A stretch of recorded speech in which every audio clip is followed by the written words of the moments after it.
It is quite well known that Ram Manohar Lohia is a socialist political thinker of Gandhian belief.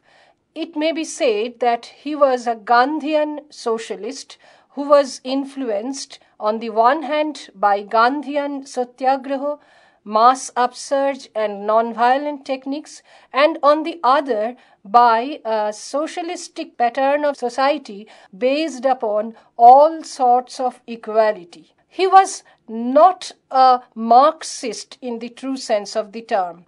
In fact, he has mentioned on several occasions that he believed both capitalism and communism were not suited to the freedom, development and autonomy of individual.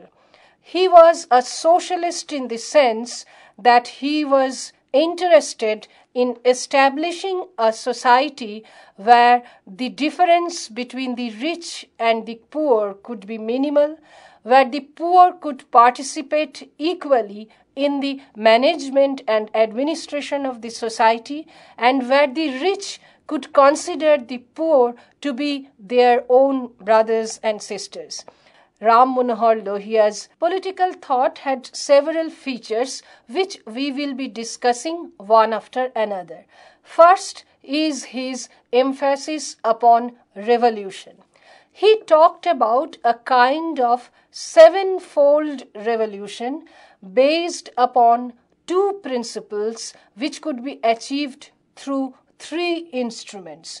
The seven kinds of revolution that Lohia talked about were a procedural revolution, a revolution for equality, a revolution specifically for spiritual, political and economic equality, a revolution of the people dominated by foreign powers against those foreign powers, a revolution of the poor against the rich, a revolution of the individual mind or the individual domain against the unnecessary encroachment of the state, and finally a revolution against armaments and weapons. So these were the sevenfold revolution that Lohia talked about. Now this sevenfold revolution or seven dimensions of revolution were to be directed simultaneously. These revolutions were to be organized simultaneously so that a really equal society, an egalitarian society could be established. Now this revolution was based upon the two principles. One is a sympathy for all the well-wishers and all the fellow feelings, a kind of sympathetic attitude, and the other is a kind of anger against injustice. So a sympathy for the so-called similar kinds of situations, or those who are the victims of injustice or those who want to deliver justice, and an anger against all kinds of injustices. So these were the two principles. And the three instruments that Lohia talked about were the jail, the spade and the satyagraha. Lohia said that if one has to wage a kind of protest, one should not be scared of going to jail. So jail is a kind of instrument that could bring about this sevenfold revolution. The second is the spade. The spade is the weapon of the peasants. The peasants till their land with this instrument. So we require the unity, the fellow feeling of the peasants in order to bring about a revolution. And finally, the satyagraha. He believed that satyagraha, or the non-violent technique of mass upsurge that Gandhiji talked about, is necessary for any kind of revolution. Once he said that normally it is said that the choice is between the ballots and the bullets. He said that it is true that ballot is necessary, But the choice is not between these two. The choice is really between satyagraha and the bullet. Because if we resort to violence for creating a kind of society, the society that will ultimately come out will not be able to shark off violence from its all sides. So we have to depend upon non-violence, and then only can we devise a society, can we create a society, can we usher in a society which could thrive upon really non-violence that would open up the minds and horizons of all people. So this was Lohia's idea about sevenfold revolution based upon twin principles to be achieved through three instruments. Lohia also talked about several kinds of inequalities. It is quite natural that being a socialist, he talked about economic inequality, that is, the inequality between the poor and the rich.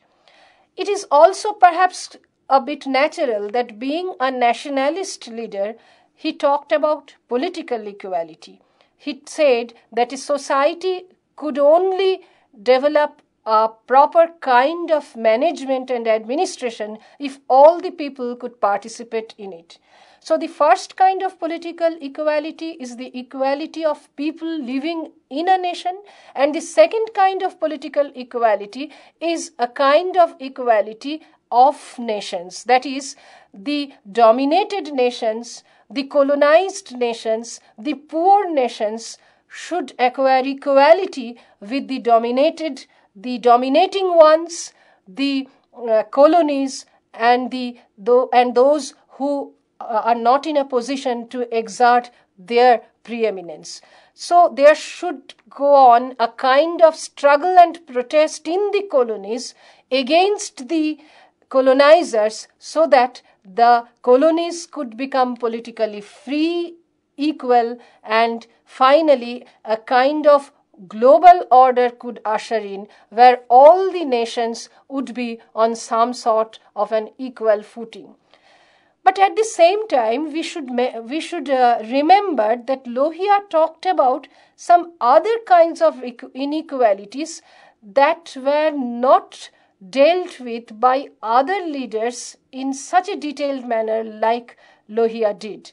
One was the kind of inequality that existed in India on the basis of the color of the skin. We normally call it racial inequality. But this is particularly pertinent when we talk about the struggle of the blacks against the whites in the Western developed nations. Lohia was not thinking about that kind of racial inequality. He was talking about the kind of fragmentation or the kind of division that existed or even that exists even now within the population of India itself. In fact, the fair-skinned people used to get dominance and preeminence over the darker-skinned peoples. So this kind of inequality was to be targeted upon, and Lohia directed his attack against this inequality. Another kind of inequality that was no doubt talked about at that time, particularly by Dr. B.R. Ambedkar, and Lohia also echoed his voice, that is the kind of inequality that existed amongst different castes. So Lohia's framework of inequality embraced this caste inequality too. But it is really surprising that Lohia, living mostly in the early part of the 20th century and 2 decades after Indian independence or in the middle of the 20th century, talked about the kind of gender inequality that existed during that time, and he always said that if we cannot liberate the women of our country, the Indian nation cannot march forward. He, in fact, adopted several policies in his party and also engaged himself in several community project works for the upliftment of women. He talked about the establishing and creating latrines and toilets in every household, because he realized, or he had this experience from his mixing with the people of the villages, that the woman, in fact, due to the absence of latrines and toilets, used to have many kinds of practices that had their impact upon their health. And a nation needs healthy women for their development, for marching forward. And it is really surprising and astonishing that Lohia, so many decades back, talked about this particular infrastructural development, which he believed could make the Indian population really healthy and free from many common diseases, which could really be eradicated by establishing this infrastructure. He also talked about a particular aspect of the in the life of a woman, particularly of a village woman. In villages, we find that it is the woman who used to take or collect water from different water sources. Now, if the villages do not have proper sources of drinking water, at least nearby, then the woman had to walk a lot, and a lot of time, energy, etc. were wasted just for the collection of water. He talked about this particular aspect and emphasized and urged the Indian government to make proper arrangements for drinking water facilities. We all know that later a particular brand of feminism called ecofeminism emphasized upon this aspect. When Lohia was talking about all these things, no such band of ecofeminism was popular in India. In fact, the feminist movements or the feminist ideas were not at all popular at that time. They did not, in fact, take their shape in India. The Chipko movement even didn't happen at that time, but it is really significant that Lohia talked about these aspects and emphasized and urged the government to take on these matters, and so that the people of India, the real people of India who are living in villages and countryside, could really be free and could utilize their energy, time, and other aspects into really constructive work. In this respect, we should also mention that Lohia, like Narendra Dev, talked about eradication of illiteracy and the introduction of real education in a very proper and constructive manner, and this is to be done by the state. So he urged the government to introduce schools, at least primary schools, so that the children of the poor families, children from the remote areas, could become students and could know the basic education, so that the nation could in future bank upon their resource and could march forward depending upon this human resource, which could be utilized in a very proper manner. With this respect, Lohia, however, was very critical and said in his several writings, talked about the tremendous population that the Indian nation had. He believed that this population, instead of becoming a real resource, is hindering the development of the Indian nation. It is true that at that time the Indian population was mostly uneducated, without any job or without even any skill. So Lohia pointed out that various skill development programs should be introduced. Various basic educational practice should be introduced, so that this population, instead of becoming a burden, could become a real resource. but at the same time, Lohia also talked about how this population could be curbed and how different family planning measures could be introduced. Here, Lohia said that the economy of the Indian state no doubt depends upon its own resource, which consists of, apart from natural capital and other resources, human resources too. So, in order to develop the economy of the country, the human resource should be channelized in a proper manner so that this resource, along with natural and economic resource, could be able to lead India forward.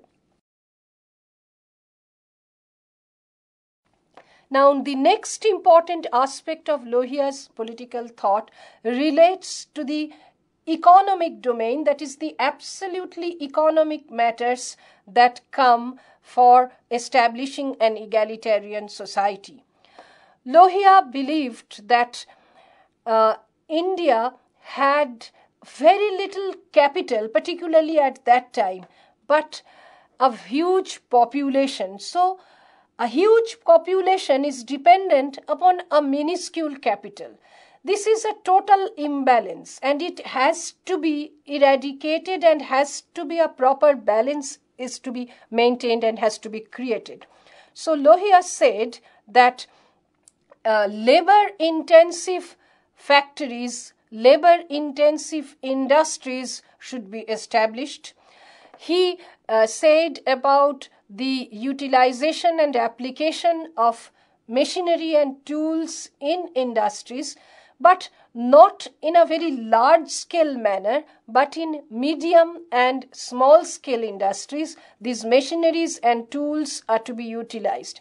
In fact, on this particular point, although Lohia remained a very ardent admirer of Gandhi, he had a difference of opinion with Gandhi, because Lohia believed that cottage industries or spinning through charkha are not the ultimate solution for India's economic problems. What we need is small-scale industries and medium-scale industries, which should be labor-intensive and at the same time which could utilize some techniques, some machineries and some tools. And this way, capital could be generated, capital could be formed, which is absolutely essential for the economic development of any country. So capital formation, emphasis on capital formation is one of the important aspects of Lohia, and he believed that with increasing capital formation and with a decreasing trend in the population, a balance could be established that could lead India on the path of economic development. Now, Lohia's economic development, or the urge to establish the egalitarian society, is also based upon the autonomy of the individuals, the moral aspect of the individual, and the political equality of the individual. Although Lohia, like Narendra Dev, was not an advocate of moral socialism, he also said about some kind of ethics and some kind of morality that should be developed within the human beings. In this particular respect, he said that the individual's lives, the domain of the individual life should be made autonomous, should be made free from the unnecessary encroachment of the state. This argument is particularly significant because there is a criticism or an allegation against the socialist states that the socialist states are all too powerful, interfering and making their presence felt even in the very, very private aspect of an individual. So, against this, Lohia made a fervent appeal that the state should restrict itself to the development of the individual, not in the privacy of the individual. It should not come in the private domain of the individual. If the state can make the other aspects, that is infrastructural development, capital development, educational development, then and then the society itself could take care of itself and the human beings could develop and march forward. Here he in fact had talks with Nehru and the other Congress leaders regarding the 5-year plans that were taken under the Nehruvian regime. And in fact, it may be mentioned here that Nehru also declared himself to be a socialist much before independence, and it always happens to be some kind of an enigma to the socialist leaders that if Nehru is a socialist, then why is he not joining the Socialist Party and why is he remaining within the Congress? So this kind of a relationship and this kind of a tension always exists between Nehru and the socialist leaders, and it particularly exists between Nehru and Ram Manohar Lohia. So when the Nehru government undertook the planning policy and started the 5-year plan programs, Lohia had talks with Nehru and urged him that the 5-year plans should restrict itself to the development of the basic infrastructure of the society, the basic industrial base of the society, the basic agricultural framework of the society, and to the basic educational needs of the society. But the planning should not make the state too powerful so that the state could dictate all these things and the individual becomes just a tool in the hands of the state. And Lohia, as he was not orthodox Marxist or an orthodox communist, he always had a feeling of a skeptic feeling vis-a-vis the state, and had perhaps a kind of apprehension that if the state was made too powerful, then the individuality or the individual aspect of the state would be sacrificed at the altar of the state. Lohia, in fact, in this particular point, had some kinds of agreement with Acharya Narendra Dev. When Narendra Dev considered society to be an equally aspect of the individuals, Lohia had some kinds of disagreements. That is, when Narendra Dev said that society and individuals are equally important, Lohia had some kinds of differences. But when Narendra Dev said that the individuals' egos, individuals' negative aspects are to be sacrificed for the development of the society, and the individual's positive aspects are to be enshrined within the society, Lohia agreed with Narendra Dev and argued that it is true that individuals' negative aspects do not lead to the ushering in of a true society. On the contrary, the positive aspects, the constructivist aspect, the enthusiastic aspect of the individual lead to the ushering in of a truly egalitarian, constructive society at large. Finally, we come to an important aspect of Ram Manohar Lohia when he talked about the foreign policy of the state. At that time, particularly after Indian independence, two blocks emerged at the world level, and most of the nations were becoming supporters of either of these two blocks. One was the capitalist liberal democratic bloc led by the United States, and the other was the socialist bloc led by the USSR. Ram Manohar Lohia on this particular point had some agreements with Nehru when he said that the path of Indian foreign policy should be one of non-alignment. That is, it should not follow the path of the socialist bloc and it should not follow the path of the liberal democratic capitalist bloc. So he talked about this irrelevance of these two blocs, and likewise he talked about the irrelevance of both capitalism and communism. So in Lohia we come across a kind of indigenous, which may be called Gandhian socialism, which was based upon his practical experiences as well as his scholarship and his reading of different socialist practices throughout the world. And this particular aspect of socialist political thought has truly enriched the Indian political thought, and today we can in fact definitely get enriched and get many clues and cues from Lohia's political thinking.